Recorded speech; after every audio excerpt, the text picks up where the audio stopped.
आदरणीय दर्शक महानुभावहरू नमस्ते। म नवराज बुढा एजिएम टेक्नोलोजीको एउटा भिडियोमा चाहिँ आज पनि म उपस्थित भइसकेको छु। तपाईको माझमा चाहिँ म एउटा भिडियो लिएर आएको छु।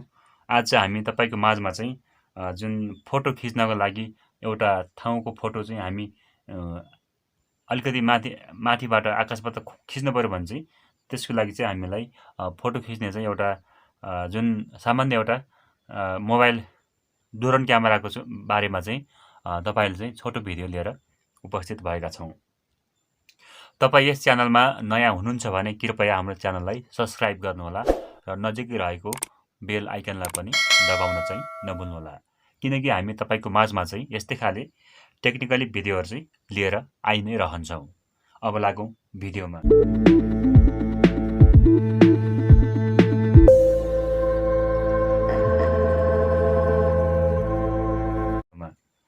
मैले चाहिँ अनलाइनबाट चाहिँ एउटा सामान चाहिँ अर्डर गरेको थिएँ। यस्तो खालको रहेको छ। यो चाहिँ अनलाइन बजारबाट चाहिँ मैले अर्डर गरेको थिएँ।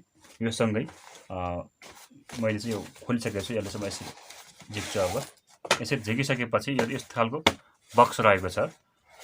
अब चाहिँ म यसलाई यसरी खोल्छु। यसरी खोलिसके भित्र हेर्नु यस्तो खालको सामान रहेको छ। यहाँ चाहिँ हाम्रो जुन हाम्रो सामान चाहिँ यसलाई चाहिँ कसरी प्रयोग गर्ने भन्ने बारेमा चाहिँ म्यानुअल बुक चाहिँ हेर्नु होला। सर्वप्रथम सबभन्दा पहिले चाहिँ तपाईले एप अपरेसन म्यानुअल भनेको छ। तपाईले गुगल प्ले स्टोरमा गएर आरसी एफपीबी भन्ने एप चाहिँ यो चाहिँ सर्च गर्नु होला, अथवा तपाईले मोबाइलमा चाहिँ स्क्यान गरेर यसलाई चाहिँ सिधै हामीले डाउनलोड गर्न सक्छौं। र यहाँ चाहिँ मोबाइलबाट हामीले यसलाई चाहिँ अपडेट गर्नको लागि चाहिँ विभिन्न खाले फंक्सनहरुको चाहिँ कुनले के काम गर्छ भन्ने बारेमा चाहिँ सबै कुराहरु देखाएको छ। हामीले यो चाहिँ म्यानुअल बुक चाहिँ हेर्न सक्छौं। र हामीले यो एप चाहिँ इन्स्टल गर्यो भने यो एपमा पनि हामीले यही कुराहरु चाहिँ देख्न सक्छौं। यो चाहिँ हामीले यसरी फोटोमा हेर्नु, यो चाहिँ चाइनिज भाषामा रहेको छ। यो चाहिँ यताबाट इंग्लिशबाट रहेको छ, हामी पक्कै पनि बुझ्छौं। र यो हेरिसकेपछि अब चाहिँ अर्को म्यानुअल बुक पनि रहेको छ। यहाँ चाहिँ यस्तो खालको म्यानुअल बुक रहेको छ। म तपाईलाई सर्टकट सबै देखाउँछु। हामीले यसलाई चाहिँ प्रयोग गर्नु भन्दा पहिले चाहिँ म्यानुअल बुक चाहिँ मजाले हेर्नु। म तपाईलाई सर्टकट देखाउँछु, हेर्नुस् त। यो खालको चाहिँ म्यानुअल बुक चाहिँ रहेको छ। म तपाईलाई सबै देखाउने छु। यहाँ विभिन्न खाले फंक्सनको बारेमा चाहिँ कुनले के काम गर्छ, कता हामीले कसरी उडाउने, कसरी ल्यान्डिङ गर्ने भन्ने बारेमा चाहिँ सबै कुराहरु चाहिँ यहाँनेर देखाइएको छ। हामी सरसर्ती चाहिँ देख्न सक्छौं। र यहाँ चाहिँ क्यामेरा बोर्ड इन सबै यिनीका चाहिँ नामहरुको बारेमा पनि देखाइएको छ। अब चाहिँ म यसलाई यसरी देखाइसकेपछि अब त म तपाईलाई यो अनबक्सिङ गरेर लाने छु। र यसको चाहिँ यहाँनेर यता चाहिँ चाइनिज भाषामा चाहिँ लेखिएको छ। र चाहिँ हामीले बुझ्दैनौं, इंग्लिशबाट नै हेर्नु होला। यो चाहिँ तपाईले जुन यसको सामान चाहिँ तपाईले अनलाइनबाट पनि मगाउन सक्नुहुन्छ। अनलाइनबाट हेरेर यसका चाहिने पार्ट्सहरु एउटा अनलाइनबाट अर्डर गरे पनि तपाई हेर्न सक्नुहुन्छ। म चाहिँ यो चाहिँ यसले चाहिँ म्यानुअल बुक चाहिँ हेरे। अब योसँग चाहिँ हाम्रो ब्याट्री चार्ज गर्ने चाहिँ एउटा छोटो चाहिँ डेटा केबल पनि दिएको छ। हामी चाहिँ ब्याट्री चार्जरको लागि चाहिँ हामीले यसको यहाँनेर चाहिँ यहाँनेर यो बटन यसरी तान्यो भने चाहिँ यसरी तानेपछि यो यसरी खुल्छ। यो चाहिँ हाम्रो ब्याट्री रहेको छ। हामीले ब्याट्री चार्ज गर्नको लागि चाहिँ हामीले यसरी यहाँनेर नर्मल चार्जर चाहिँ लाग्छ। यहाँनेर यस्तो गरेर हामी यसलाई चाहिँ म चाहिँ पावर ब्याङ्कमा चाहिँ यसरी लगाएर चाहिँ हेर्छु। यो चाहिँ यसको ब्याट्री चाहिँ खासै ब्याकअप त्यति राम्रो हुँदैन। 1800 एमएएच को हेर्नुस्, यसरी हामीले चाहिँ ब्याट्री चार्जर लगाउन सक्छौं। यसको चाहिँ 1800 एमएएच को चाहिँ ब्याट्री रहेको छ। तर यसको लागि चाहिँ एउटा यो चाहिँ हाम्रो सामान्य खालको रहेको छ। हामीले यसलाई चाहिँ प्रयोग गर्नको लागि चाहिँ अलि त्यति यो ब्याट्री चाहिँ टिक्दैन। ब्याट्री चाहिँ हामीले अलिकति एमएएच चाहिँ बढी भएको चाहिँ लिनुपर्ने हुन्छ। यो चाहिँ 1800 एमएएच को रहेको छ। कति भनेपछि 3.77 भोल्टको चाहिँ यसको चाहिँ भोल्टेज रहेको छ भने 1800 एमएएच को यसको ब्याट्री रहेको छ। हामी ब्याट्री लगाउन चाहिँ यसरी नै हो। हामीले पावर ब्याङ्क अथवा डाटा केबल चार्जरबाट चाहिँ हामी यसरी लगाउन सक्छौं। यो चाहिँ मैले अलिकति चार्ज गरेको छु पहिले चाहिँ। अब चाहिँ यसलाई म चार्ज गरिसकेपछि अब यहाँनेर यसरी चाहिँ म यहाँनेर यसरी हाल्छु। यसरी हालिसकेपछि हामीले चाहिँ यसलाई चाहिँ यस्तो गराम यसरी हामीले चाहिँ फोल्डिङ हो, यो चाहिँ फोल्डेबल हो। यो चाहिँ यस्तो खालको भयो। यस्तो खालको भइसकेपछि अब चाहिँ हामीले यसको यो सँगसँगै आएको चाहिँ हाम्रो एउटा यिनी चाहिँ यो जुन यो विन्डको चाहिँ यो चाहिँ सेफ्टी रहेको छ। यो चाहिँ हामीले लगाउनु पर्ने हुन्छ। म सबै तपाईँलाई देखाउने छु। भिडियो चाहिँ स्किप नगरी हेर्नु होला। तपाईँले पनि एउटा यस्तै ब्लगिङ गर्नुहुन्छ र फोटो खिच्न चाहनुहुन्छ भने यो चाहिँ एउटा राम्रो रहेको छ। यो बात चाहिँ हामीले सिकेर चाहिँ हामीले अझ राम्रो खालको चाहिँ गर्न सक्छौँ। यसको चाहिँ हामी सेफ्टी लगाउन लागि चाहिँ यस्तो खालको रहेको छ। यसरी हामीले यसलाई यस्तो बनाएर यसो हामीले यो सेफ्टी लगायो भने तपाईँ पहिलोचोटि नयाँ हुनुहुन्छ भने चाहिँ यो अनिवार्य लगाउनु होला। तपाईँको अन्यथा तपाईँ खसेर चाहिँ यो चाहिँ यसको विन चाहिँ भाँचिन सक्छ। त्यसको लागि चाहिँ हामीले सेफ्टीको लागि चाहिँ पहिले यसरी लगाउनु पर्छ। यसरी लगाइसकेपछि म तपाईँलाई सबै कुराहरू चाहिँ देखाउने छु।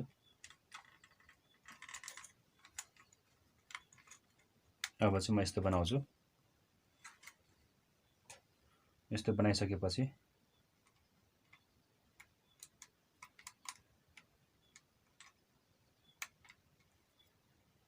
मैले चाहिँ यसरी चाहिँ लगाइसकेँ। हेर्नु ट्याक्कै परेको छ।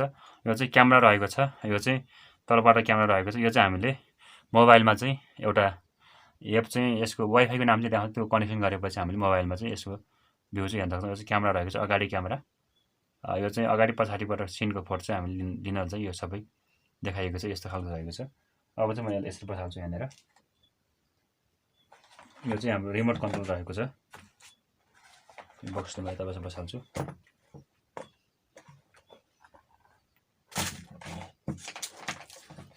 यसलाई चाहिँ म यहाँ बसाल्छु। म तपाईँले सबै कुराहरू चाहिँ देखाउने छु। कृपया भिडियो चाहिँ स्किप नगरी हेर्नु होला। म यसले यसो गर्छु। अब चाहिँ यसको चाहिँ यो खालको चाहिँ एन्टेना रहेको छ। यो चाहिँ हामीले अगाडि चाहिँ यस्तो गर्नुपर्छ। यस्तो खालको यस्तो बनाएर हामीले यसको चाहिँ यताउति हामीले चाहिँ स्टार्ट गर्नु लागि चाहिँ यसलाई यस्तो कुरामा स्टार्ट हुन्छ, यता गएर बन्द हुन्छ। यो चाहिँ हामीले लेफ्ट राइट दायाँ बायाँ यसो हामी बनाउन सक्छौँ। र यसको चाहिँ पावर अन बटन यो रहेको छ। यो चाहिँ हामीले जुन हामीले उडाउनु लागि चाहिँ यो थिचेपछि यो उड्छ र हामीले चाहिँ कन्ट्रोल गर्नु लागि चाहिँ यो यसरी गर्न सक्छौँ।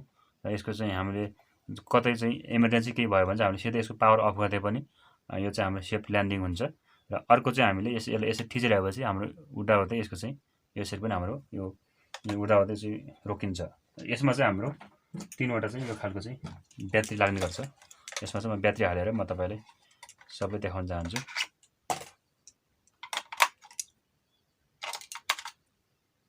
यसमा अब ब्याट्री चाहिँ मैले हालिसकेको छु। ब्याट्री यसरी हालिसकेपछि हामीले चाहिँ यो चाहिँ यहाँनिर मोबाइल चाहिँ हामीले यसरी समाउन सक्छौँ। अथवा हामीले उडाउने मात्रै छ भने चाहिँ हामीले यसरी उडाउन सक्छौँ। र फोटो खिच्ने हो भने हामीले चाहिँ मोबाइललाई चाहिँ योसँग चाहिँ कनेक्सन गराएर हामीले चाहिँ यसलाई चाहिँ यसरी हामी मोबाइलमा चाहिँ स्क्रिनमा हेर्दै हामी उडाउन सक्छौँ। र अर्को चाहिँ हामीले यसलाई चाहिँ अब योसँग भयो। यो त हाम्रो यो विन चाहिँ कहीँ भाँच्यो के भयो भने चाहिँ हाम्रो यो एक्स्ट्रा चाहिँ फेर्न लागि पनि दिएको छ। हामीले चाहिँ यो 4वटा विन चाहिँ दिएको छ। हामीले यसरी कहीँ भाँच्यो के भन्छ यसरी फेर्न सक्छौँ। यसको चाहिँ हामी खोल्नलाई सानो स्क्रू पनि दिएको छ। हामीले यसले चाहिँ खोल्न सक्छौँ यसरी। अब चाहिँ यसलाई चाहिँ म कसरी उडाउनु भन्ने बारेमा चाहिँ म तपाईँलाई देखाउने छु। अब यसको अन गर्नको लागि चाहिँ तपाईँले यहाँनिर यसरी यसलाई यसरी थिच्नुहोस्। यसरी थिचेपछि यो चाहिँ हेर्नुहोस् अन भएको छ। यो चाहिँ 4वटा 2टा चाहिँ लागि चाहिँ बिलिङ गरिरहेको छ। यो खालको चाहिँ रहेको छ। अब चाहिँ म यसलाई उडाउनको लागि चाहिँ म तपाईँलाई अब सर्वप्रथम चाहिँ तपाईँले यो थिच्नुहोस्। यसरी यो थिचेपछि यो चाहिँ अन हुन्छ। अन भइसक्यो। हेर्नुहोस् यो चाहिँ यसरी यहाँ भइसकेको छ। अब चाहिँ हामीले यो बटन थिच्यौँ भने यो चाहिँ हाम्रो रिमोट कन्ट्रोल रहेको छ।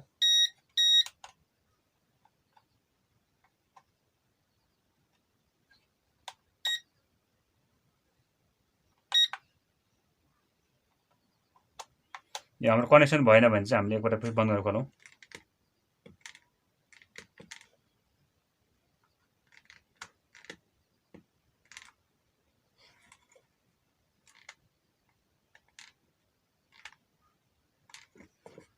एकछिन हाम्रो यो चाहिँ कनेक्सन हुनेछ।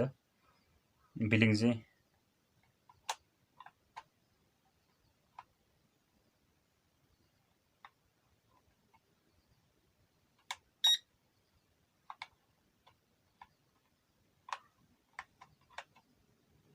कनेक्सन चाहिँ भइरहेको छैन। यो कनेक्सन एकछिन पछि हुनेछ।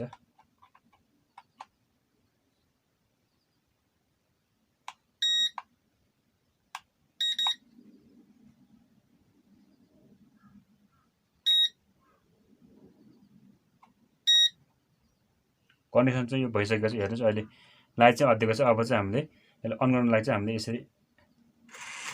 यसो बनाएपछि चाहिँ हाम्रो अन भएको छ। सरी, यो चाहिँ यसरी चाहिँ हामीले उडाउन सक्छौँ। यो अलिकति यहाँनिर चाहिँ म टेस्टिङ रूपमा गर्दाखेरि अलिकति उ भयो। हामीले यसरी यो यसरी गर्न सक्छौँ। यसरी गरेर अन हुन्छ। अब चाहिँ हामीले यसलाई यसरी बनायो भने बन्द हुन्छ। अन चाहिँ यसरी हुन्छ। हामीले उडाउने हो भने चाहिँ हामीले अन भएको छ। उडाउने हो भने चाहिँ हामीले यो थिच्यो भने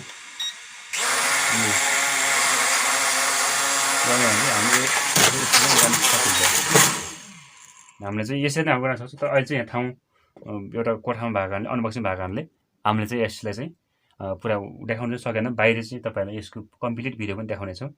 हामीले चाहिँ यो अनको लागि चाहिँ यही नै हो, यो अन हो। बन्द गर्न चाहिँ हामीले यसरी बन्द गर्छौँ। अन गरेपछि हामीले चाहिँ यसलाई चाहिँ दायाँ बायाँ यताउति गर्न चाहिँ हामी यहाँबाट हुन्छ। सिधा हामीले यो थिच्यौँ भने चाहिँ उडान हुन्छ। यसरी उडान हुन्छ।